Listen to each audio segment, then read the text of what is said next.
ꯑꯍꯥꯟꯕꯃꯛꯇꯗ channel ꯑꯁꯤꯒꯤ ꯃꯥꯏꯀꯩꯗꯒꯤ ꯃꯌꯥꯝꯕꯨ ꯇꯔꯥꯝꯅ ꯑꯣꯛꯆꯕꯒ ꯂꯣꯏꯅꯅ ꯈꯨꯔꯨꯝꯖꯔꯤ꯫ ꯉꯁꯤꯁꯨ ꯃꯌꯥꯝꯒꯤꯗꯃꯛꯇ ꯑꯅꯧꯕ ꯐꯨꯡꯒꯥ ꯋꯥꯔꯤ ꯑꯃ ꯄꯨꯗꯨꯅ ꯂꯥꯛꯆꯔꯤ꯫ ꯋꯥꯔꯤ ꯑꯁꯤꯒꯤ ꯃꯃꯤꯡꯅ ꯆꯤꯡꯎ ꯈꯣꯌꯨꯝ ꯂꯥꯏꯒꯤ ꯃꯄꯥꯔꯤ ꯁꯥꯊꯧꯕ꯫ ꯋꯥꯔꯤ ꯑꯁꯤꯕꯨ ꯏꯕꯤꯔꯛꯄꯤ ꯆꯅꯨ ꯃꯉꯥ꯫ ꯑꯗꯨꯉꯩ ꯃꯥꯂꯦꯝ ꯂꯩꯁꯦꯝ ꯅꯨꯡꯁꯦꯝ ꯑꯃꯗꯤ ꯑꯆꯠ ꯆꯠꯇ ꯊꯋꯥꯏ ꯄꯥꯟꯕ ꯖꯤꯕ ꯄꯨꯝꯅꯃꯛꯄꯨ ꯌꯣꯛꯄꯤꯔꯤꯕ ꯇꯥꯏꯕꯪ ꯃꯄꯨ ꯃꯍꯥꯛꯅ ꯀꯣꯔꯧ ꯅꯣꯡꯃꯗꯣꯟ ꯊꯛꯇꯒꯤ ꯃꯥꯂꯦꯝ ꯂꯩꯈꯥꯗ ꯃꯤꯠꯌꯦꯡ ꯁꯥꯟꯈꯩꯔꯛꯇꯨꯅ ꯃꯗꯣꯝ ꯍꯥꯏꯖꯩ,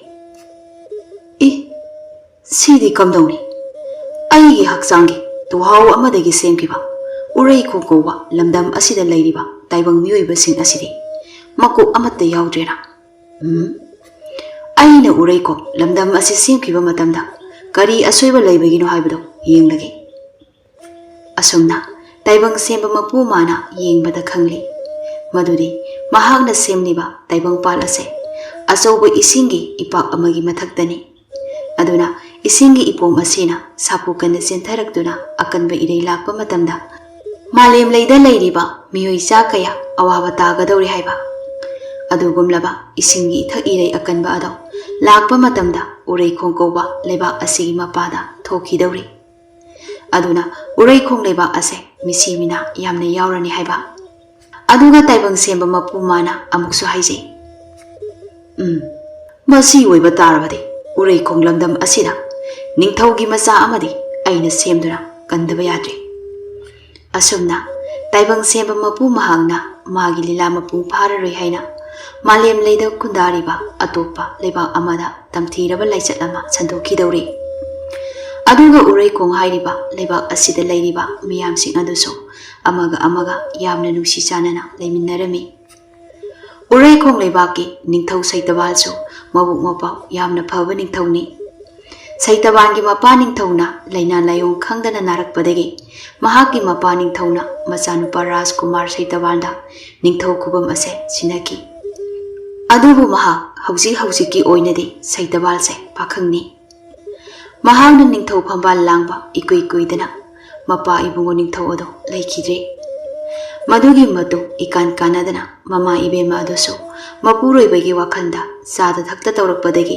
ꯃꯍꯥꯛꯁꯨ ꯃꯗꯨꯅ ꯂꯩꯅꯥ ꯑꯣꯏꯔꯒ ꯂꯩꯈꯤꯗ꯭ꯔꯦ꯫ ꯃꯄꯥ ꯏꯕꯨꯡꯉꯣꯅ ꯂꯩꯈꯤꯗ꯭ꯔꯕꯁꯨ ꯃꯃꯥ ꯏꯕꯦꯝꯃ ꯂꯩꯔꯤ ꯈꯟꯅ ꯋꯥꯈꯜ ꯆꯥꯎꯊꯣꯛꯅ ꯂꯩꯖꯔꯕ ꯅꯤꯡꯊꯧ ꯁꯩꯇꯕꯥꯜꯗꯣ ꯃꯃꯥꯁꯨ ꯑꯃꯨꯛ ꯅꯣꯡꯒꯥꯈꯤꯕꯗꯒꯤ ꯃꯍꯥꯛ ꯇꯁꯦꯡꯅ ꯀꯛꯉꯥꯎꯅꯔꯦ꯫ ꯂꯩꯕꯥꯛꯀꯤ ꯑꯔꯨꯕ ꯋꯥ ꯑꯃ ꯇꯥꯟꯅꯒꯗꯕꯁꯨ ꯃꯍꯥꯛ ꯇꯥꯟꯅꯐꯝ ꯂꯩꯇ꯭ꯔꯦ꯫ ꯑꯗꯨꯕꯨ ꯁꯩꯇꯕꯥꯜꯒꯤ ꯑꯆꯥꯟꯕ ꯃꯅꯥꯏ ꯁꯦꯅꯥꯄꯇꯤ ꯑꯃꯗꯤ ꯂꯩꯔꯝꯃꯤ꯫ ꯁꯦꯅꯥꯄꯇꯤ ꯑꯗꯨꯁꯨ ꯃꯇꯤꯛ ꯃꯊꯧꯅꯥ ꯌꯥꯝꯅ ꯂꯩ꯫ ꯃꯍꯥꯛꯅ ꯁꯩꯇꯕꯥꯜꯒꯤ ꯃꯃꯥ ꯃꯄꯥ ꯁꯛꯇꯨꯅ ꯁꯩꯇꯕꯥꯜꯕꯨ ꯀꯨꯞꯅ ꯌꯦꯡꯁꯤꯟꯕꯤꯈꯤ꯫ ꯑꯗꯨꯝꯅ ꯅꯤꯡꯊꯧ ꯁꯩꯇꯕꯥꯜꯅ ꯋꯥꯈꯜꯗꯨ ꯄꯣꯊꯥꯐꯝ ꯈꯪꯗ ꯂꯩꯔꯤꯉꯩ ꯈꯨꯗꯣꯡꯆꯥꯕ ꯑꯗꯨ ꯂꯧꯗꯨꯅ ꯃꯈꯣꯏꯒ ꯊꯪꯅꯕꯗ ꯂꯩꯕ ꯂꯩꯕꯥꯛ ꯑꯗꯨꯅ ꯂꯥꯟꯗꯥꯔꯛꯑꯝꯃꯤ꯫ ꯑꯗꯨꯕꯨ ꯁꯩꯇꯕꯥꯜꯁꯨ ꯅꯤꯡꯊꯧꯒꯤ ꯏꯅꯤꯅ ꯃꯇꯤꯛ ꯃꯊꯧꯅꯥ ꯌꯥꯝꯅ ꯂꯩꯖꯔꯝꯃꯤ꯫ ꯂꯥꯟ ꯇꯧꯔꯛꯏ ꯍꯥꯏꯕ ꯄꯥꯎ ꯇꯥꯕꯗ ꯃꯍꯥꯛꯅ ꯁꯦꯅꯥꯄꯇꯤꯗ ꯂꯥꯟꯃꯤ ꯀꯌꯥ ꯂꯥꯟ ꯆꯠꯅꯕ ꯁꯤꯟꯅꯔꯝꯃꯤ꯫ ꯑꯗꯨꯒ ꯃꯥ ꯃꯁꯥꯃꯛꯁꯨ ꯂꯥꯟꯐꯝ ꯑꯗꯨꯗ ꯆꯠꯈꯤꯔꯝꯃꯤ꯫ ꯑꯗꯨꯅ ꯂꯥꯜ ꯑꯗꯣ ꯃꯈꯣꯏꯅ ꯃꯥꯏ ꯄꯥꯛꯇꯨꯅ ꯂꯥꯟꯗꯥꯔꯛꯏꯕ ꯂꯩꯕꯥꯛ ꯑꯗꯣ ꯃꯈꯣꯏꯒꯤ ꯃꯈꯥꯗ ꯊꯝꯈꯤꯔꯝꯃꯤ꯫ ꯃꯗꯨꯒꯤ ꯃꯇꯨꯡ ꯀꯣꯅꯨꯡꯒꯤ ꯑꯉꯝ ꯑꯊꯧ ꯀꯌꯥꯅ ꯍꯥꯏꯅ ꯁꯤꯟꯅꯗꯨꯅ ꯁꯩꯇꯕꯥꯜꯕꯨ ꯂꯨꯍꯣꯡꯂꯝꯃꯤ꯫ ꯂꯨꯍꯣꯡꯂꯕ ꯃꯇꯨꯡ ꯆꯍꯤ 2 ꯁꯨꯔꯛꯄꯗ ꯁꯩꯇꯕꯥꯜꯒꯤ ꯅꯨꯡꯁꯤꯔꯕ ꯃꯆꯥꯅꯨꯄꯥ ꯑꯃ ꯐꯪꯖꯔꯝꯃꯤ꯫ ꯁꯩꯇꯕꯥꯜꯒꯤ ꯅꯨꯄꯤ ꯑꯗꯨꯁꯨ ꯃꯕꯨꯡ ꯃꯄꯥꯎ ꯌꯥꯝꯅ ꯐꯩ꯫ ꯑꯗꯨꯅ ꯃꯈꯣꯏꯒꯤ ꯂꯩꯕꯥꯛꯇ ꯂꯥꯏꯔꯕ ꯍꯥꯏꯕꯗꯨ ꯂꯩꯔꯝꯗꯦ꯫ ꯂꯩꯕꯥꯛ ꯑꯗꯨꯗ ꯂꯩꯔꯤꯕ ꯃꯤꯆꯝ ꯃꯤꯌꯥꯝ ꯑꯗꯨꯒꯤ ꯁꯦꯟꯊꯣꯛ ꯂꯝꯕꯤ ꯂꯩꯅꯕꯒꯤꯅꯤ ꯍꯥꯏꯗꯨꯅ ꯃꯤꯆꯝ ꯃꯤꯌꯥꯝ ꯑꯗꯣ ꯆꯤꯡꯃꯥꯏ ꯇꯦꯝꯈꯥꯏꯗꯨꯅ ꯀꯤꯍꯣꯝ ꯊꯥꯍꯜꯂꯝꯃꯤ꯫ ꯑꯗꯨꯒ ꯃꯇꯝ ꯃꯇꯝꯒꯤ ꯑꯣꯏꯕ ꯄꯣꯠ ꯆꯩ ꯃꯔꯥꯡ ꯀꯥꯏꯅ ꯄꯨꯊꯣꯛꯍꯜꯂꯝꯃꯤ꯫ ꯃꯗꯨ ꯌꯣꯜꯂꯒ ꯃꯥꯒꯤ ꯃꯤꯆꯝ ꯃꯤꯌꯥꯝ ꯑꯗꯨꯅ ꯀꯣꯝꯅ ꯄꯥꯟꯖꯔꯝꯃꯤ꯫ ꯑꯁꯨꯝ ꯇꯧꯗꯨꯅ ꯅꯨꯡꯉꯥꯏꯅ ꯂꯩꯔꯤꯕ ꯂꯩꯕꯥꯛ ꯑꯁꯤꯗ ꯏꯈꯪ ꯈꯪꯍꯧꯗꯅ ꯑꯀꯟꯕ ꯌꯨꯍꯥꯔ ꯑꯃ ꯍꯥꯔꯛꯂꯝꯃꯤ꯫ ꯃꯇꯝ ꯑꯗꯨꯗ ꯃꯐꯝ ꯑꯗꯨꯗ ꯍꯧꯔꯤꯕ ꯎ ꯋꯥ ꯑꯃꯗꯤ ꯌꯨꯝ ꯀꯩꯁꯤꯡ ꯑꯗꯣ ꯃꯊꯪ ꯅꯤꯡꯈꯥꯏꯔꯛꯇꯨꯅ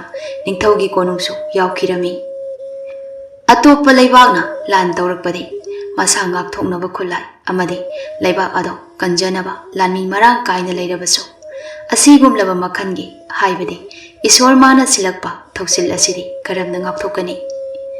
ꯃꯗꯨ ꯉꯥꯛꯊꯣꯛꯅꯕ ꯎꯄꯥꯏ ꯑꯃꯠꯇ ꯂꯩꯇꯕꯗꯒꯤ ꯑꯀꯟꯕ ꯌꯨꯍꯥꯔ ꯑꯗꯨꯗ ꯂꯩꯕꯥꯛ ꯑꯗꯨꯗ ꯂꯩꯔꯤꯕ ꯃꯤꯑꯣꯏ ꯀꯌꯥ ꯑꯁꯤ ꯑꯅꯥ ꯌꯥꯎꯈꯤ꯫ ꯑꯗꯨꯕꯨ ꯃꯁꯤꯗ ꯉꯛꯂꯤꯕꯗꯤ ꯁꯩꯇꯕꯥꯟꯒꯤ ꯄꯤꯛꯂꯤꯕ ꯃꯆꯥꯅꯨꯄꯥ ꯑꯗꯨꯗꯤ ꯃꯁꯥꯗ ꯀꯔꯤꯁꯨ ꯑꯁꯣꯏ ꯑꯉꯥꯝ ꯌꯥꯎꯗꯅ ꯀꯣꯅꯨꯡꯒꯤ ꯃꯅꯨꯡ ꯑꯗꯨꯗ ꯆꯦꯛꯄꯟꯅ ꯃꯥꯏꯀꯩ ꯃꯔꯤ ꯀꯣꯏꯁꯤꯟꯕ ꯀꯥ ꯑꯃꯒꯤ ꯃꯅꯨꯡꯗ ꯃꯇꯣꯝꯇ ꯀꯞꯇꯨꯅ ꯂꯩꯔꯤ꯫ ꯑꯗꯨꯝꯅ ꯂꯩꯕꯥꯛ ꯑꯗꯨꯗ ꯂꯩꯔꯤꯕ ꯃꯤꯌꯥꯝ ꯑꯗꯣ ꯂꯣꯏꯅ ꯁꯤꯈ꯭ꯔꯕꯗ ꯑꯉꯥꯡ ꯑꯗꯨ ꯈꯛꯇ ꯉꯥꯏꯍꯧꯔꯤ꯫ ꯃꯇꯝ ꯑꯁꯤꯗ ꯇꯥꯏꯕꯪ ꯃꯥꯂꯪꯄꯥꯟ ꯄꯨꯝꯕꯕꯨ ꯁꯦꯝꯕꯤꯔꯤꯕ ꯆꯤꯉꯨ ꯈꯣꯌꯨꯝꯂꯥꯏ ꯃꯍꯥꯛꯅ ꯃꯥꯂꯦꯝ ꯂꯩꯈꯥꯗ ꯑꯃꯨꯛꯀꯁꯨ ꯃꯤꯠꯌꯦꯡ ꯁꯪꯈꯩꯔꯛꯄ ꯃꯇꯝꯗ ꯑꯉꯥꯡ ꯅꯋꯥ ꯑꯗꯨꯕꯨ ꯎꯔꯛꯂꯝꯃꯤ꯫ ꯃꯇꯝ ꯑꯗꯨꯗ ꯆꯤꯉꯨ ꯈꯣꯌꯨꯝꯂꯥꯏ ꯃꯍꯥꯛꯅ ꯍꯥꯏꯔꯛꯏ, ꯑꯩꯒꯤ ꯂꯤꯂꯥ ꯃꯄꯨꯡ ꯐꯥꯔꯅꯤ꯫ ꯌꯦꯡꯉꯨ ꯈꯣꯌꯨꯝ ꯂꯥꯏꯌꯥꯝꯁꯥ, ꯃꯥꯂꯦꯝ ꯂꯩꯈꯥꯗ ꯀꯞꯇꯨꯅ ꯂꯩꯔꯤꯕ ꯑꯉꯥꯡ ꯑꯁꯤ ꯑꯩꯒꯤ ꯈꯨꯅꯤꯡꯊꯧꯗꯒꯤ ꯄꯣꯛꯈꯤꯕ ꯑꯉꯥꯡꯅꯤ꯫ ꯃꯍꯥꯛ ꯑꯁꯤ ꯄꯥꯂꯦꯝ ꯃꯃꯥꯒꯤ ꯈꯣꯏꯖꯤ ꯈꯥꯗ ꯏꯇꯝꯗꯨꯅ ꯇꯥꯏꯕꯪ ꯐꯥꯎꯍꯟꯈꯤꯕꯅꯤ꯫ ꯑꯗꯨꯅ ꯃꯍꯥꯛꯇꯤ ꯃꯥꯡꯕ ꯌꯥꯗꯦ꯫ ꯋꯥꯐꯝ ꯑꯁꯦ ꯍꯥꯏꯗꯨꯅ ꯆꯤꯉꯨ ꯈꯣꯌꯨꯝ ꯂꯥꯏꯃꯥ ꯃꯁꯥꯃꯛ ꯃꯥꯂꯦꯝ ꯂꯩꯈꯥꯗ ꯀꯨꯝꯊꯔꯛꯇꯨꯅ ꯑꯉꯥꯡ ꯑꯗꯣ ꯄꯨꯔꯛꯂꯝꯃꯤ꯫ ꯃꯍꯥꯛꯅ ꯑꯉꯥꯡ ꯑꯗꯣ ꯄꯨꯔꯛꯂꯕ ꯃꯇꯨꯡ ꯎꯃꯪ ꯑꯃꯗ ꯑꯃꯨꯛ ꯊꯅꯝꯂꯒ ꯃꯍꯥꯛꯇꯤ ꯁꯔꯒꯗ ꯑꯃꯨꯛ ꯀꯥꯈꯤꯔꯝꯃꯤ꯫ ꯑꯗꯨꯒꯨꯝꯂꯕ ꯅꯨꯃꯤꯠ ꯑꯗꯣ ꯅꯣꯡꯁꯨ ꯑꯈꯛ ꯑꯔꯥꯎꯒ ꯂꯣꯏꯅꯅ ꯀꯟꯅ ꯍꯦꯛꯇ ꯆꯨꯔꯛꯂꯝꯃꯤ꯫ ꯅꯣꯡ ꯃꯥꯅ ꯆꯨꯔꯛꯄ ꯃꯇꯝ ꯑꯗꯨꯗ ꯑꯉꯥꯡ ꯑꯗꯨꯒꯤ ꯃꯁꯥ ꯑꯗꯣ ꯅꯣꯡꯅ ꯆꯣꯠꯇꯅꯕꯅꯤ ꯍꯥꯏꯗꯨꯅ ꯁꯔꯒꯗꯒꯤ ꯆꯤꯉꯨ ꯈꯣꯌꯨꯝ ꯂꯥꯏ ꯃꯍꯥꯛꯅ ꯈꯨꯕꯥꯛ ꯂꯥꯏꯈꯟ ꯁꯥꯅ ꯑꯉꯥꯡ ꯑꯗꯨꯒꯤ ꯃꯊꯛꯇ ꯈꯟꯗꯨꯅ ꯊꯝꯈꯤꯔꯝꯃꯤ꯫ ꯅꯨꯃꯤꯠ ꯑꯗꯨꯒꯤ ꯅꯣꯡ ꯉꯥꯜꯂꯒ ꯎꯔꯩꯈꯣꯡ ꯂꯝꯗꯝ ꯑꯗꯨꯗ ꯌꯥꯝꯅ ꯂꯥꯏꯔꯕ ꯃꯇꯩ ꯃꯅꯥꯎ ꯑꯅꯤꯈꯛ ꯆꯥꯛꯅꯤꯕ ꯂꯥꯛꯑꯝꯃꯤ꯫ ꯃꯇꯩ ꯃꯅꯥꯎ ꯑꯅꯤ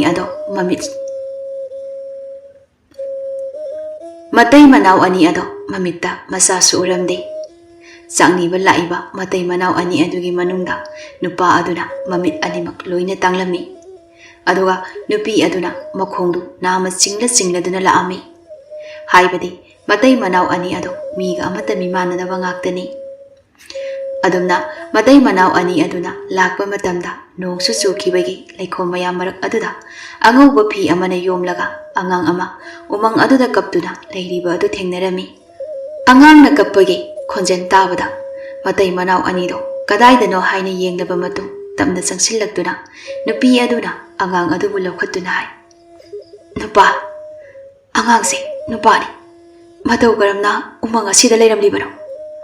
ꯃꯄꯨꯔꯣꯏꯕꯗꯤ ꯃꯃꯤꯠ ꯎꯖꯗꯕꯅꯤꯅ ꯃꯈꯨꯠ ꯑꯗꯨꯅ ꯑꯉꯥꯡ ꯑꯗꯨꯕꯨ ꯅꯥꯟꯗꯨꯅ ꯌꯦꯡꯖꯔꯝꯃꯤ꯫ ꯑꯗꯨꯒ ꯍꯥꯏ, ꯑꯉꯥꯡ ꯑꯁꯤ ꯑꯩꯈꯣꯏ ꯑꯅꯤꯅ ꯌꯣꯛꯂꯁꯤ꯫ ꯏꯕꯥꯅꯤꯅ ꯏꯆꯥ ꯌꯥꯎꯗꯕ ꯑꯁꯤ ꯏꯁꯣꯔ ꯃꯥꯅ ꯎꯕꯤꯔꯗꯨꯅ ꯄꯤꯕꯤꯔꯛꯄ ꯁꯣꯏꯗꯅ ꯑꯣꯏꯔꯝꯒꯅꯤ꯫ ꯅꯨꯄꯤ ꯑꯗꯨ ꯋꯥꯈꯜ ꯌꯥꯝꯅ ꯅꯨꯡꯉꯥꯏꯇꯅ ꯍꯥꯏꯔꯤ, ꯑꯗꯨꯕꯨ ꯅꯨꯄꯥ, ꯑꯩꯁꯨ ꯑꯉꯥꯡ ꯑꯁꯦ ꯇꯁꯦꯡꯅ ꯅꯨꯡꯁꯤꯕ ꯐꯥꯎꯏ꯫ ꯃꯇꯧ ꯀꯔꯝꯅꯅꯣ ꯏꯕꯥꯅꯤꯅ ꯑꯉꯥꯡ ꯑꯁꯤ ꯌꯣꯛꯀꯗꯧꯔꯤꯕꯁꯦ? ꯅꯪꯁꯨ ꯅꯃꯤꯠ ꯑꯅꯤꯃꯛ ꯂꯣꯏꯅ ꯇꯥꯡꯏ, ꯑꯗꯨꯒ ꯑꯩꯁꯨ ꯏꯈꯣꯡ ꯅꯥꯝ ꯑꯁꯦ ꯐꯖꯅ ꯊꯥꯡꯗꯨꯅ ꯆꯠꯄ ꯉꯝꯗꯦ꯫ ꯑꯉꯥꯡ ꯑꯁꯦ ꯀꯔꯤ ꯄꯤꯖꯗꯨꯅ ꯌꯣꯛꯀꯅꯤ?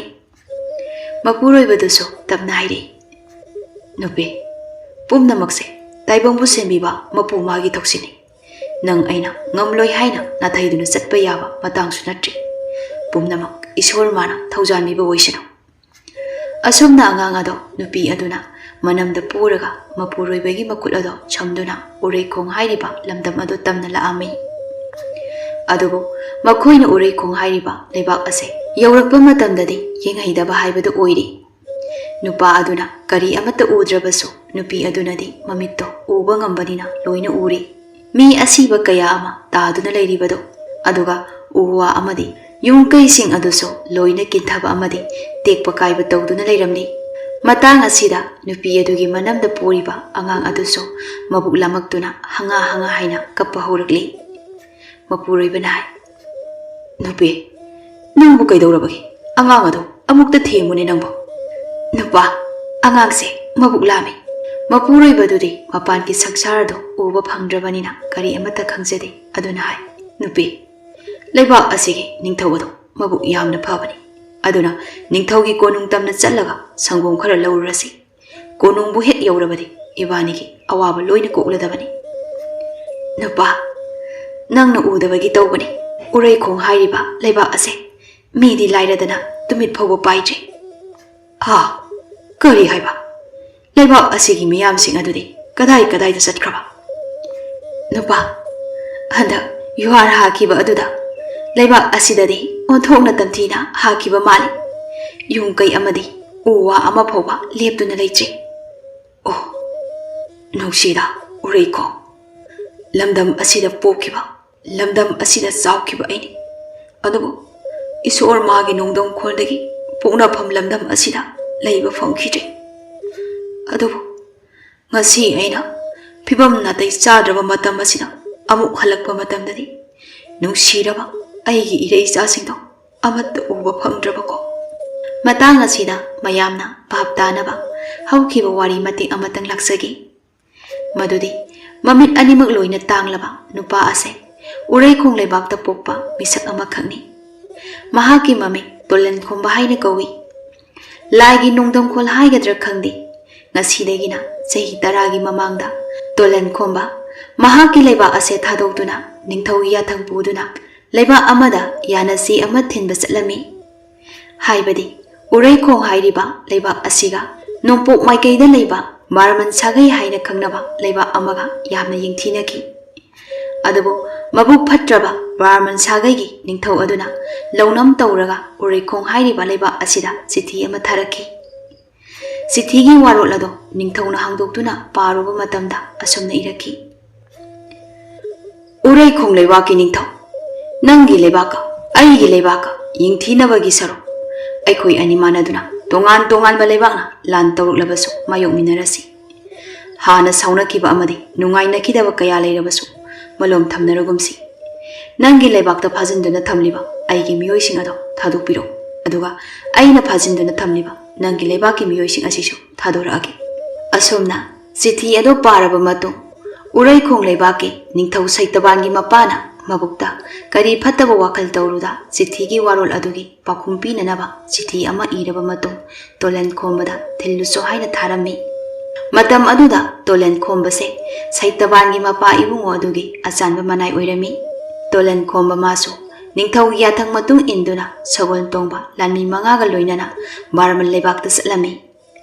Adubo laibak thibani. Makhoi lakliba leibak ado yaudringai narondagi masing yamlaba lanmi kaya ama tholaktuna makhoibu koisinki. Madu obada Tolan Khombana jingnaba amaga loinana wahang hangjarami. Adubu wahang amatagi pakhum piba tawda lanmi sing aduna Tolan Khombaga loinarakpa lanmi mari ado hatkirami. Matam aduda Tolan Khombana sauna hangi. Nakhoi kana kana mafam asida laktuna aiga khungloi oirakpa lanmi sing asibu hatliba. Tolan Khombagi wahang ado pakhum piba tawda mahak phaduna Maraman leibakta puraklami. Maraman leibaki ningthau adugi manakta Tolan Khombabu pusilla ami. Tolan Khombana hai iningthau karigino aibu pharibase. Ningthauna haigi nangbu phabagi maram nangbu pharabadi nang yaudana hingba ngamdaba nangi ningthau ado nangi khogut soidana nirakani. Mahakna mafam asida nangbu thiba lakpa aduni aina pamlibase. Tolan Khombana iningthau nanai aibu thadokpiyo ai sikibagidi karisu khanjade adubu aibu pokpi palem imana maza ai halaktaba matamda thonganda mainam paiduna aibu lakpra haina numit khudingi yenglamgani.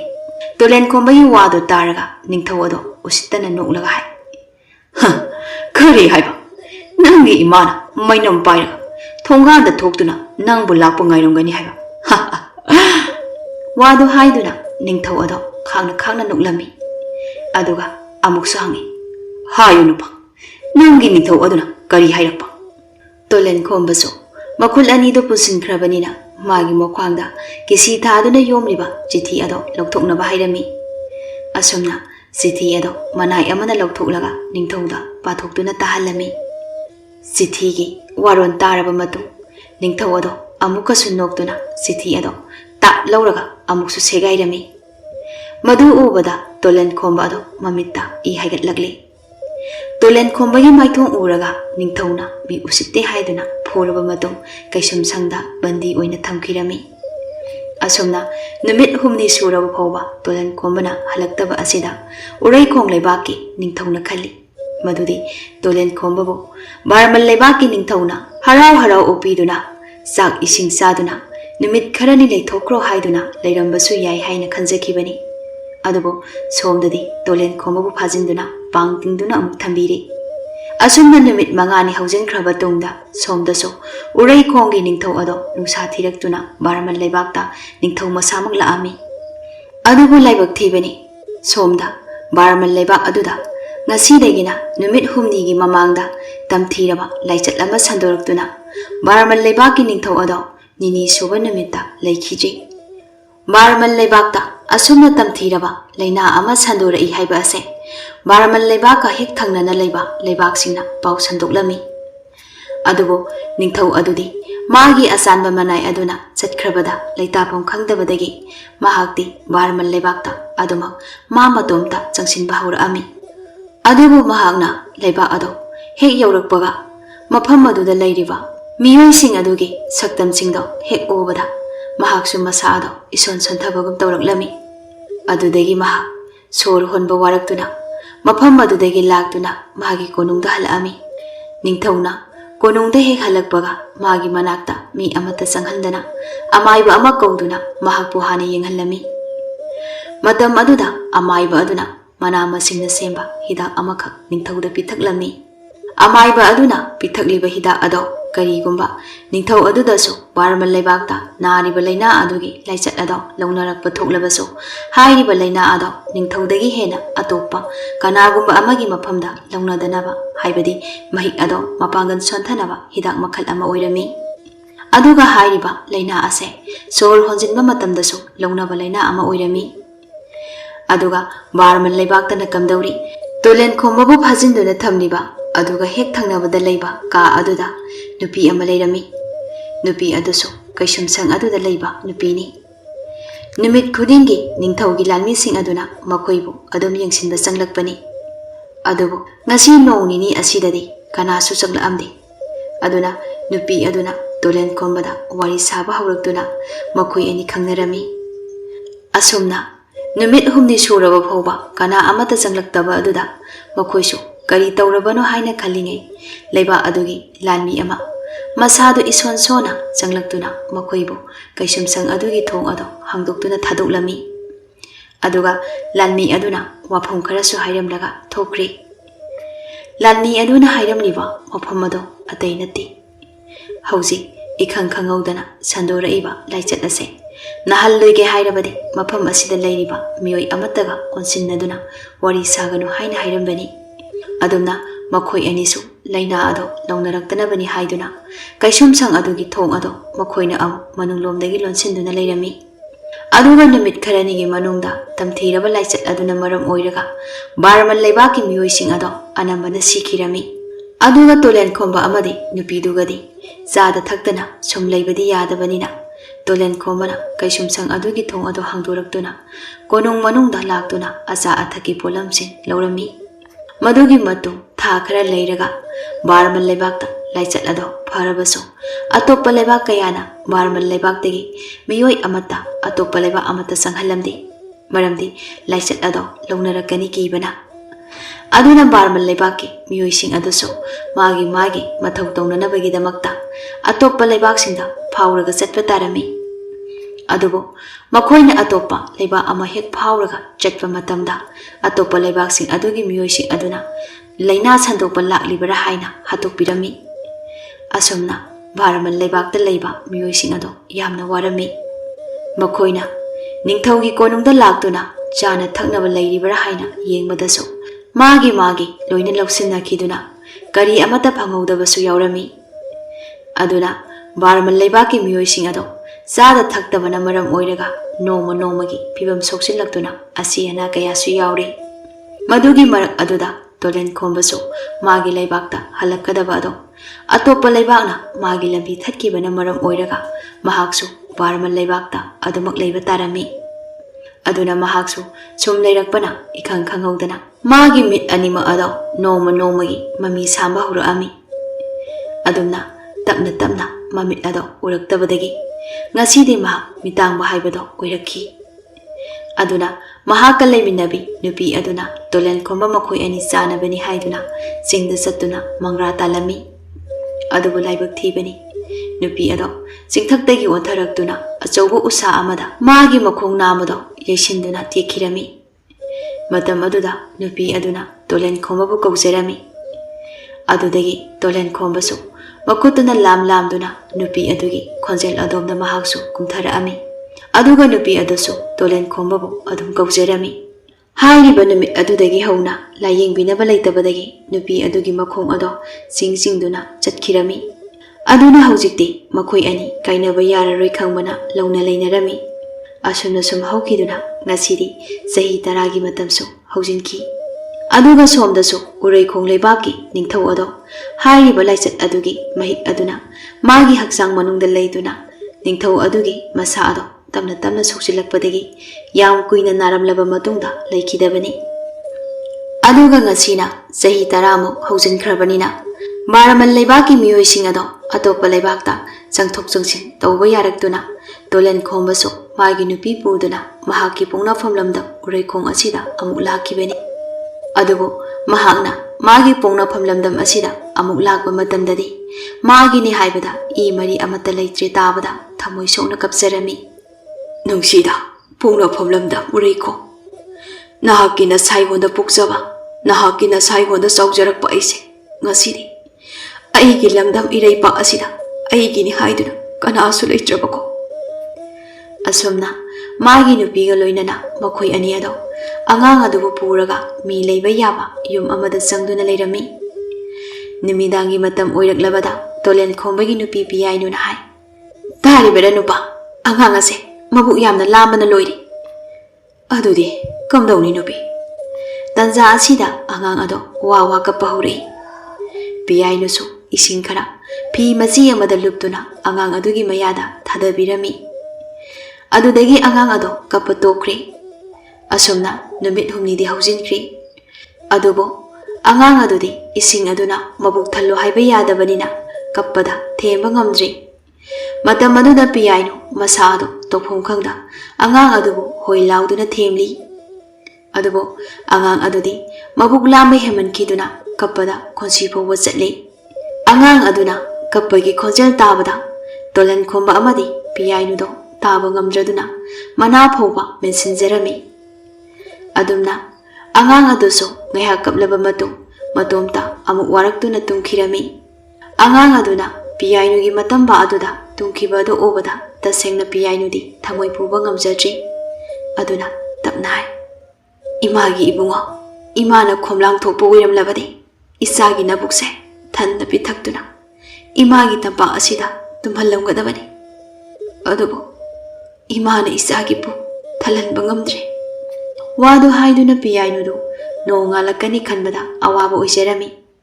Maramdi angang adugi mabukse karinano pithakadaba. Asumna mathangi nongalakpada haibaga tawbaga angang ado amuk kappa haurakli. Angang na mabuk lamlaktuna kappa ase mama oibi khaktana khangani. Aduna piyainusu kabliba angang ado pamduna amuk chat amuk lep tawduna akoiba aduda chatlaga themnabu hotnari. Tolen khomba tapna hairi nupi aine imit ani ase uramba thoklabadi isagi sango kuithi thiba chatlamgadabani. Adubu imit ase udrabanina upai leitre isagi mikap ase ai taba ngamdrene mama. Piyainusu tokphom khangda masabu matam bakta pamlaga miludagi piranga loinana taibang semba mapu magi maphamda haijarei. Asat satta lengli paliba jagat pumbabu sembiriba he taibang semba mapu nahakta nangambani hatpa kanba nahakta nangambani pumnama nanai tolabi aigi iphamda sinabiriba isa asigi arau khaurangba se amuktadi kohanbiyo. Mama oibi ai isagi mikaba se taba ngamjadre. Adumna piyainudo angang aduda yengduna mapidu tap tap taraklami. Madugi matu mikup khara leiraga piyainudo ikhang khangaudana mama amagi mataugu magi masadagi khomlang ihuraktuna tap tap tarai. Adumna ikhang khangaudana khomlang tholakpa aduda piyainu ingangangna mapuribida hairei. Nupa ai khomlangse ihurali. Tolen khombasu wado tabada ngakpa amaga loinana kari haiba nupi. Adumna piyainuna angang adubu mabuk thanna pithakpirami.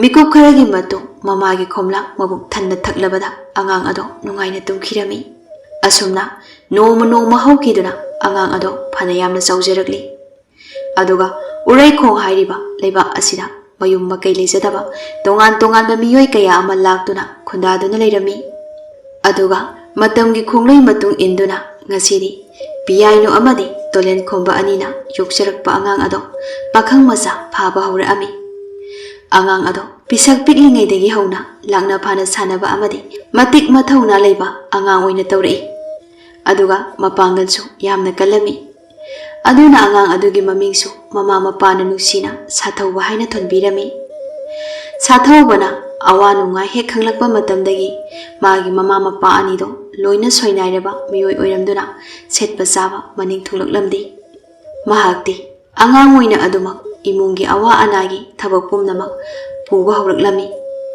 ꯆꯍꯤ ꯅꯧꯖꯔꯤꯕ ꯃꯆꯥꯅꯨꯄꯥꯅ ꯃꯈꯣꯏꯒꯤ ꯃꯇꯦꯡ ꯄꯥꯡꯂꯤꯕꯅꯤ ꯍꯥꯏꯗꯨꯅ ꯃꯇꯝ ꯃꯇꯝꯒꯤ ꯑꯣꯏꯕ ꯃꯥꯅ ꯍꯦꯛ ꯇꯧꯕ ꯉꯝꯕ ꯊꯕꯛ ꯈꯨꯗꯤꯡꯃꯛ ꯂꯣꯏꯅ ꯇꯧꯖꯔꯝꯃꯤ꯫ ꯃꯆꯥꯅꯨꯄꯥꯅ ꯇꯧꯔꯤꯕ ꯊꯕꯛꯁꯤꯡ ꯑꯗꯨ ꯎꯕꯗ ꯃꯃꯥ ꯃꯄꯥ ꯑꯅꯤꯒꯤ ꯊꯃꯣꯏ ꯑꯗꯨꯗꯤ ꯃꯆꯦꯠ ꯇꯥꯅ ꯀꯥꯏꯔꯤ꯫ ꯑꯗꯨꯒ ꯍꯥꯟꯅꯗꯤ ꯃꯃꯥ ꯄꯤꯌꯥꯏꯅꯨꯁꯨ ꯉꯝꯕꯣꯏ ꯉꯝꯗꯕꯣꯏ ꯇꯧꯗꯨꯅ ꯃꯈꯣꯡ ꯑꯗꯣ ꯆꯤꯡꯗꯨꯅ ꯆꯠꯂꯒ ꯊꯕꯛ ꯈꯔꯗꯤ ꯑꯗꯨꯃꯛ ꯇꯧꯖꯔꯝꯕꯅꯤ꯫ ꯑꯗꯨꯕꯨ ꯍꯧꯖꯤꯛꯇꯤ ꯃꯥꯒꯤ ꯃꯈꯣꯡ ꯑꯗꯣ ꯑꯁꯨꯝ ꯃꯇꯝ ꯀꯨꯏꯅꯗꯒꯤ ꯂꯥꯌꯦꯡꯕꯤꯗꯅ ꯂꯥꯛꯄꯅ ꯃꯔꯝ ꯑꯣꯏꯔꯒ ꯉꯁꯤꯗꯤ ꯑꯅꯥꯕ ꯍꯥꯏꯕꯗꯨ ꯑꯣꯏꯔꯛꯂꯝꯃꯤ꯫ ꯄꯤꯌꯥꯏꯅꯨ ꯃꯥꯡꯒꯣꯜꯗꯨꯗ ꯐꯛ ꯑꯃ ꯊꯥꯗꯨꯅ ꯃꯄꯨꯔꯣꯏꯕꯒ ꯂꯣꯏꯅꯅ ꯐꯝꯃꯤ꯫ ꯁꯥꯊꯧꯕꯁꯨ ꯃꯃꯥ ꯃꯄꯥ ꯑꯅꯤꯒꯤ ꯃꯅꯥꯛꯇ ꯇꯞꯅ ꯆꯪꯁꯤꯜꯂꯛꯇꯨꯅ ꯍꯥꯏꯔꯤ, "ꯏꯃꯥ, ꯄꯥꯕ, ꯉꯁꯤꯗꯤ ꯀꯔꯤ ꯌꯦꯟꯁꯥꯡ ꯆꯥꯁꯤꯒꯦ?" ꯃꯃꯥꯅ, "ꯏꯕꯨꯡꯉꯣ, ꯏꯃꯥꯒꯤꯗꯤ ꯏꯌꯥꯗ ꯌꯥꯏꯗ." ꯁꯥꯊꯧꯕ ꯃꯄꯥꯗ ꯑꯃꯨꯛ ꯑꯣꯟꯁꯤꯟꯗꯨꯅ ꯍꯪꯉꯤ, "ꯄꯥꯕ, ꯄꯥꯕꯒꯤꯗꯤ?" "ꯏꯕꯨꯡꯉꯣ, ꯏꯄꯥꯁꯨ ꯏꯌꯥꯗ ꯌꯥꯏꯗ. ꯅꯃꯥꯒ ꯅꯄꯥ ꯑꯩꯒꯅ ꯍꯛꯆꯥꯡꯒꯤ ꯐꯤꯕꯝ ꯑꯁꯦ ꯑꯁꯣꯏꯕ ꯂꯩꯔꯝꯗꯕ ꯊꯣꯛꯂꯕꯗꯤ ꯀꯌꯥꯗ ꯅꯨꯡꯉꯥꯏꯔꯝꯒꯅꯤ. ꯑꯗꯨꯕꯨ ꯃꯗꯨ ꯊꯣꯛꯇ꯭ꯔꯕꯅꯤ나 ꯏꯃꯨꯡꯒꯤ ꯑꯋꯥꯕ ꯃꯌꯥꯝꯁꯦ ꯅꯧꯖꯔꯤꯕ ꯏꯆꯥꯒꯤ ꯀꯣꯛꯇꯛꯇ ꯂꯣꯏꯅ ꯇꯥꯔꯦꯗꯣ. ꯄꯥꯕ, ꯑꯩ ꯀꯩꯝꯇ ꯋꯥꯗꯦ." ꯑꯁꯨꯝꯅ ꯃꯇꯝ ꯈꯔꯒꯤ ꯃꯅꯨꯡꯗ ꯅꯣꯡꯃꯒꯤ ꯅꯨꯃꯤꯠ ꯑꯃꯗ ꯁꯥꯊꯧꯕꯒ ꯂꯣꯏꯅꯅ ꯃꯃꯥ ꯄꯤꯌꯥꯏꯅꯨꯗꯣ ꯃꯆꯥꯅꯨꯄꯥꯅ ꯁꯝꯂꯒ ꯎꯃꯪꯗ ꯁꯤꯡ ꯆꯟꯕ ꯆꯠꯂꯝꯃꯤ꯫ ꯎꯃꯪ ꯑꯗꯨ ꯌꯧꯔꯛꯄꯗ ꯃꯃꯥꯕꯨ ꯃꯆꯤ ꯑꯃꯗ ꯐꯝꯍꯜꯂꯒ ꯍꯥꯏ, "ꯏꯃꯥ, ꯁꯤꯗꯒꯤꯗꯤ ꯑꯩ ꯆꯥꯎꯔꯛꯂꯕꯅꯤꯅ ꯅꯈꯣꯏ ꯅꯨꯡꯉꯥꯏꯅ ꯊꯝꯂꯗꯣꯏꯅꯤ. ꯏꯃꯥ, ꯅꯪ ꯁꯤꯗ ꯐꯝꯂꯒ ꯂꯩꯌꯨꯀꯣ." ꯃꯃꯥꯅ, "ꯏꯆꯥ ꯆꯥꯎꯔꯛꯄꯁꯦ ꯏꯃꯥꯁꯨ ꯌꯥꯝꯅ ꯅꯨꯡꯉꯥꯏꯔꯤ." ꯃꯃꯥ ꯃꯆꯥꯗꯨ ꯋꯥꯔꯤ ꯁꯥꯟꯅꯔꯕ ꯃꯇꯨꯡ ꯁꯥꯊꯧꯕ ꯃꯃꯥꯒꯤ ꯃꯅꯥꯛꯇꯒꯤ ꯈꯔ ꯆꯠꯊꯣꯛꯂꯒ ꯁꯤꯡ ꯆꯟꯕ ꯍꯧꯔꯛꯂꯝꯃꯤ꯫ ꯑꯗꯨꯕꯨ ꯏꯈꯪ ꯈꯪꯍꯧꯗꯅ ꯎꯃꯪ ꯑꯗꯨꯗꯒꯤ ꯑꯆꯧꯕ ꯀꯩ ꯑꯃ ꯊꯣꯛꯂꯛꯇꯨꯅ ꯁꯥꯊꯧꯕ ꯇꯝꯅ ꯄꯥꯏꯁꯤꯜꯂꯛꯑꯝꯃꯤ꯫ ꯃꯇꯝ ꯑꯗꯨꯗ ꯁꯥꯊꯧꯕꯁꯨ ꯀꯩꯅ ꯈꯣꯟꯖꯦꯜ ꯍꯧꯅ ꯉꯪꯂꯒ ꯄꯥꯏꯁꯤꯜꯂꯛꯄ ꯑꯗꯨꯗ ꯃꯃꯥꯏ ꯑꯗꯣ ꯁꯠ ꯂꯩꯊꯣꯛꯂꯛꯇꯨꯅ ꯈꯪꯌꯦꯡ ꯌꯦꯡꯂꯛꯑꯝꯃꯤ꯫ ꯑꯗꯨꯒ ꯃꯃꯥꯅꯁꯨ ꯎꯔꯗꯨꯅ ꯌꯥꯝꯅ ꯄꯥꯈꯠꯄ ꯑꯃꯒ ꯂꯣꯏꯅꯅ ꯃꯆꯥꯅꯨꯄꯥꯕꯨ ꯀꯟꯅ ꯀꯧꯗꯨꯅ ꯀꯩ ꯂꯥꯛꯑꯦ ꯍꯥꯏꯅ ꯍꯥꯏꯔꯝꯃꯤ꯫ ꯑꯗꯨꯕꯨ ꯁꯥꯊꯧꯕꯅ ꯃꯃꯥꯏ ꯑꯗꯣ ꯍꯦꯛ ꯂꯩꯊꯣꯛꯂꯛꯄꯒ ꯀꯩ ꯑꯗꯨꯅ ꯍꯦꯛꯇ ꯄꯥꯏꯁꯤꯜꯂꯛꯇꯨꯅ ꯁꯥꯊꯧꯕꯕꯨ ꯅꯝꯁꯤꯟꯈꯤꯔꯝꯃꯤ꯫ ꯃꯇꯝ ꯑꯗꯨꯗ ꯃꯃꯥ ꯄꯤꯌꯥꯏꯅꯨꯗꯣ ꯃꯈꯣꯡ ꯑꯗꯣ ꯆꯤꯡꯂꯗꯨꯅ ꯃꯆꯥꯅꯨꯄꯥꯒꯤ ꯃꯅꯥꯛꯇ ꯆꯤꯟꯁꯤꯟꯖꯔꯛꯑꯝꯃꯤ꯫ ꯑꯗꯨꯕꯨ ꯀꯩ ꯑꯗꯨꯅ ꯁꯥꯊꯧꯕꯒꯤ ꯉꯛꯁꯝ ꯑꯗꯨꯗ ꯀꯟꯅ ꯆꯤꯛꯇꯨꯅ ꯍꯥꯏꯗꯠꯂꯒ ꯂꯥꯛꯇꯅ ꯂꯪꯊꯣꯛꯈꯤꯔꯝꯃꯤ꯫ ꯁꯥꯊꯧꯕꯁꯨ ꯂꯩꯃꯥꯏꯗ ꯏꯍꯤꯡ ꯅꯥꯍꯤꯡ ꯁꯥꯕ ꯃꯈꯩ ꯇꯥꯗꯨꯅ ꯁꯣꯔ ꯑꯗꯨ ꯊꯕꯦꯠ ꯊꯕꯦꯠ ꯍꯣꯟꯗꯨꯅ ꯂꯩꯈ꯭ꯔꯤ꯫ ꯃꯃꯥ ꯄꯤꯌꯥꯏꯅꯨꯁꯨ ꯀꯞꯇꯨꯅ ꯆꯦꯟꯁꯤꯜꯂꯛꯄꯅ ꯃꯆꯥꯅꯨꯄꯥꯒꯤ ꯃꯅꯥꯛ ꯌꯧꯔꯛꯏ꯫ ꯀꯩ ꯑꯗꯨꯁꯨ ꯄꯤꯌꯥꯏꯅꯨꯗꯗꯤ ꯀꯔꯤ ꯑꯃꯠꯇ ꯇꯧꯔꯝꯗ ꯎꯃꯪꯂꯣꯝꯗ ꯆꯪꯈꯤꯔꯝꯃꯤ꯫ ꯑꯗꯨꯒ ꯄꯤꯌꯥꯏꯅꯨꯁꯨ ꯃꯆꯥꯅꯨꯄꯥꯒꯤ ꯃꯅꯥꯛꯇ ꯐꯝꯄ꯭ꯔꯦꯛꯅꯅ ꯐꯝꯂꯒ ꯃꯆꯥꯅꯨꯄꯥꯕꯨ ꯃꯥꯒꯤ ꯐꯩꯕꯥꯛꯇ ꯉꯥꯊꯍꯟꯗꯨꯅ ꯀꯧꯖꯔꯝꯃꯤ, "ꯏꯕꯨꯡꯉꯣ, ꯏꯕꯨꯡꯉꯣ, ꯁꯦ ꯃꯤꯠ ꯄꯥꯡꯉꯨ. ꯏꯃꯥꯅ ꯀꯧꯕꯁꯦ ꯇꯥꯔꯗꯤ ꯏꯆꯥ ꯃꯤꯠ ꯄꯥꯡꯉꯨ ꯏꯕꯨꯡꯉꯣ." ꯁꯥꯊꯧꯕ ꯁꯣꯔꯗꯨ ꯌꯥꯝꯅ ꯋꯥꯅ ꯍꯣꯜꯂꯒ ꯇꯞꯅ, "ꯏꯃꯥ, ꯑꯩꯅ ꯆꯥꯎꯔꯛꯂꯒ ꯏꯃꯥꯒ ꯄꯥꯕꯒ ꯑꯅꯤꯕꯨ ꯅꯨꯡꯉꯥꯏꯅ ꯊꯝꯒꯦ ꯈꯟꯕꯅꯤ. ꯑꯗꯨ ꯌꯥꯔꯣꯏꯗꯧꯔꯦ. ꯅꯆꯥꯕꯨ ꯕꯤꯗꯥꯏ ꯄꯤꯕꯤꯔꯣ ꯏꯃꯥ." ꯄꯤꯌꯥꯏꯅꯨ, "ꯅꯠꯇꯦ ꯏꯃꯥꯒꯤ ꯏꯕꯨꯡꯉꯣ. ꯏꯆꯥꯗꯤ ꯅꯄꯥ ꯏꯕꯥꯅꯤꯒꯤ ꯊꯛꯇ ꯊꯣꯛꯄ ꯀꯣꯔꯧꯒꯨꯝ ꯉꯥꯜꯂꯤꯕ ꯃꯅꯤꯅꯤ. ꯏꯆꯥ ꯀꯩꯁꯨ ꯇꯧꯔꯨꯏ." ꯁꯥꯊꯧꯕ ꯃꯃꯥꯒꯤ ꯃꯈꯨꯠ ꯑꯗꯣ ꯆꯦꯠꯅ ꯄꯥꯏꯁꯤꯜꯂꯒ ꯀꯧꯖꯩ, "ꯏꯃꯥ, Ima. Adumna anira kauramlaga mayadagi I mayam ama otholakli aduga sathobadi aroiba sor honkhre. Matam asida solabi mama mahagna upaidi lejada hingna kaptuna. Imagi ibungo se mit pango mit se mukta pango ibungo isa yaudana karamna hingo haibano imagi nungsiba se mit pango. Adumna kappa yaba kaplaba matu piyaino taina phom khangdana taibang sema mapu mongonda jaiba horakli. He taibang bu sembiba Jingu khoyum laidi athoiba nandi lairabada hena awaba pibad namit una namit tangbari nana tana nana pangbari aswana mapa mitangba madi mama khongtik pi aigan wana yung serak pa isase karigino nahagna manung matam chadana lawsilliba asomna lawsingadaba lairabadi karigidamagta imisida isa haibada uhanbirablibano he taibang sema mapo. Adumna piyainu na masabu kauduna ona thoina kapado uraga korau nombadon thakdagi jingu khoyum lai mahagna laising pumai hangdoktuna malem lekhada yengthara ami. Mahagna yengtharakpa matamda mama piyainu do macanu pabu laimaida tapna thamlaga nungsina yengduna hai. Imagi ibungo asok kuiba matamse lairaba napa amadi lairabi nama aikhoina hilakpadi isagi asadare adubu isa leitrabada imada henglubagi kari kanagari sethariba loki singa sida songthaduna imasu isagi natung ilagi kuibungo. Aduga somdana mitang manupa aduso magi nupi amadi macha nupana satkhraga halakte haiduna umangi lambi aduda angang nupi amana makhut samduna lakli. Aduga somdana mama piyainusu masabu thanamlaga chentharagliba lo adu tamna satkirami. Tanja asida mapasu yoraktuna magi nupi amadi macha nupabu koikau kaurakli. Mapuroibagi khojal tabada piyainudo thanglamba makhong adu chapleptuna matung onthoraktuna yenglei. Mapana kawi Ipagi bungo namana sabo kadaya leibage. Piyainu jangshilagtuna tapna hairi. Mapa nang aigi namit thabu nganjaraba isado pamba kaibi kairama thulagtuna isabu chathopi khre mapa. Mapana ha kari haiba mama aigi isado chiraba madu yare mama maadi solaba mama mapa anigi punsigi chaichurine madu yare ni mama. Asumna masa leitrabadi mapasu hingludana kanadre haiduna matai manau ani ado lok aduda jongtharasi haina hainaragli. Tanja asida singu khoyum layam amana taibang mapu mongonda haijerami. He taibang bu sembiba mapu ibungo ibungo gilla ase loisingadaba kayamna watlibagi wajaraglaba mama mapa ani asigi matausi nanai ko yengamdredo. Asumna taibang mapu mahagna pamba kaibi kairel amagi saktam langduna malem leida khongsalakduna mama mapa ani gi mangda leplari. Mikup asida piyainu na haire. He pamba kaibi kairel nahagna ithadagi setuna pukhraba isa asigi matu aikhoisu injaragi aikhoibuso nangi thauraba naya aduna chiktuna thawai ase lobiru aikoi hingba pamdre.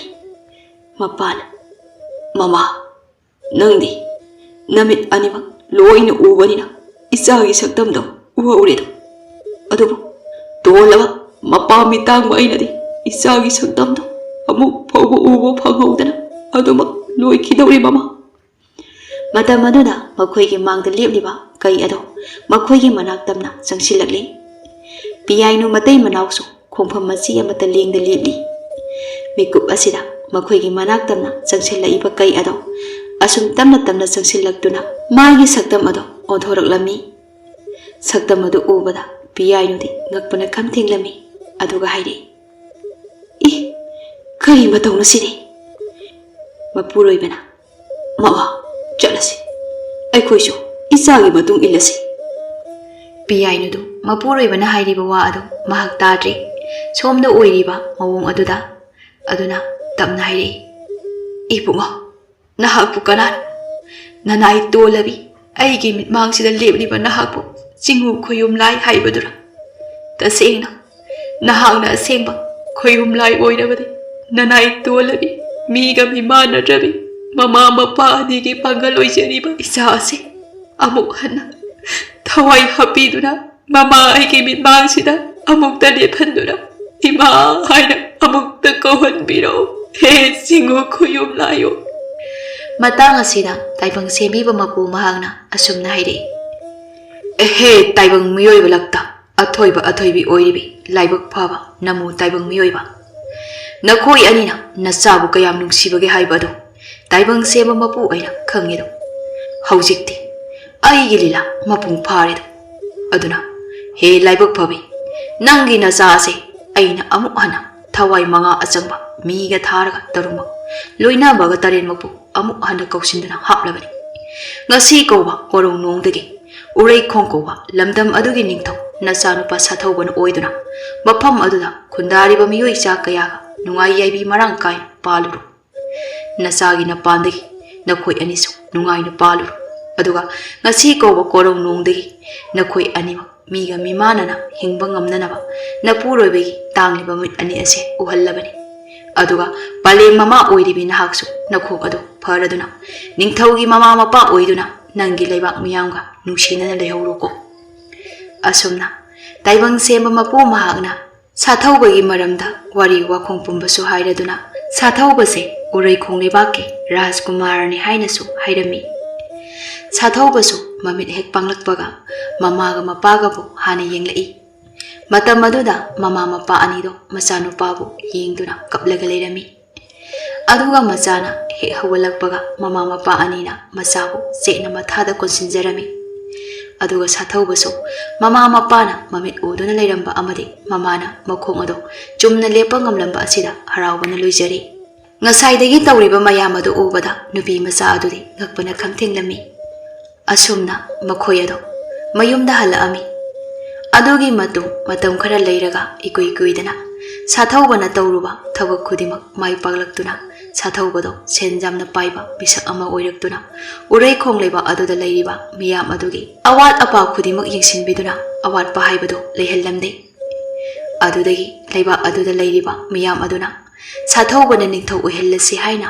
ꯍꯥꯏꯅꯔꯝꯃꯤ ꯑꯁꯨꯝꯅ ꯂꯩꯕꯥꯛ ꯃꯤꯌꯥꯝꯅꯁꯨ ꯌꯥꯅꯔꯗꯨꯅ ꯁꯥꯊꯧꯕꯕꯨ ꯎꯔꯩꯈꯣꯡ ꯂꯩꯕꯥꯛꯀꯤ ꯅꯤꯡꯊꯧ ꯑꯃ ꯑꯣꯏꯍꯟꯗꯨꯅ ꯃꯥꯡꯈ꯭ꯔꯕ ꯃꯄꯥꯒꯤ ꯅꯤꯡꯊꯧꯒꯤ ꯈꯨꯕꯝ ꯑꯗꯨ ꯑꯃꯨꯛ ꯍꯟꯖꯤꯟꯈꯤ ꯑꯗꯨꯒ ꯃꯍꯥꯛꯅ ꯃꯃꯥ ꯃꯄꯥ ꯑꯅꯤꯕꯨꯁꯨ ꯅꯨꯡꯉꯥꯏꯅ ꯊꯝꯕꯤꯔꯝꯃꯤ ꯃꯗꯨꯒꯤ ꯃꯇꯨꯡ ꯏꯀꯥꯟ ꯀꯥꯟꯅꯗꯅ ꯁꯥꯊꯧꯕꯗꯣ ꯑꯇꯣꯞꯄ ꯂꯩꯕꯥꯛ ꯑꯃꯗꯒꯤ ꯔꯥꯖꯀꯨꯃꯥꯔꯤ ꯑꯃꯕꯨ ꯍꯩꯅ ꯁꯤꯟꯅꯗꯨꯅ ꯂꯨꯍꯣꯡꯂꯝꯃꯤ ꯃꯆꯥꯅꯨꯄꯥꯅ ꯅꯤꯡꯊꯧ ꯑꯣꯏꯗꯨꯅ ꯃꯃꯧ ꯐꯪꯂꯕ ꯃꯇꯝ ꯑꯁꯤꯗ ꯃꯃꯥ ꯑꯃꯗꯤ ꯃꯄꯥꯒꯤ ꯊꯃꯣꯏꯅ ꯑꯄꯦꯟꯕ ꯍꯥꯏꯕꯗꯨ ꯑꯣꯏꯖꯔꯝꯃꯤ ꯑꯁꯨꯝꯅ ꯇꯥꯏꯕꯪ ꯁꯦꯝꯕ ꯃꯄꯨ ꯃꯥꯒꯤ ꯌꯦꯠ ꯊꯪꯕ ꯈꯨꯅꯤꯡꯊꯧꯗꯒꯤ ꯅꯃꯨ ꯇꯥꯏꯕꯪ ꯃꯤꯑꯣꯏꯕ ꯑꯣꯏꯅ ꯁꯦꯝꯈꯤꯕ ꯎꯔꯩꯈꯣꯡ ꯂꯩꯕꯥꯛꯀꯤ ꯅꯤꯡꯊꯧ ꯁꯩꯇꯕꯥꯜ ꯑꯃꯗꯤ ꯃꯍꯥꯔꯥꯅꯤꯒꯤ ꯈꯣꯏꯁꯤꯈꯥꯗ ꯃꯤꯇꯝꯈꯤꯕ ꯃꯆꯥꯅꯨꯄꯥ ꯁꯥꯊꯧꯕꯅ ꯎꯔꯩꯈꯣꯡ ꯂꯩꯕꯥꯛꯀꯤ ꯅꯤꯡꯊꯧ ꯑꯣꯏꯗꯨꯅ ꯅꯨꯡꯉꯥꯏꯅ ꯄꯥꯟꯈꯤꯔꯝꯃꯤ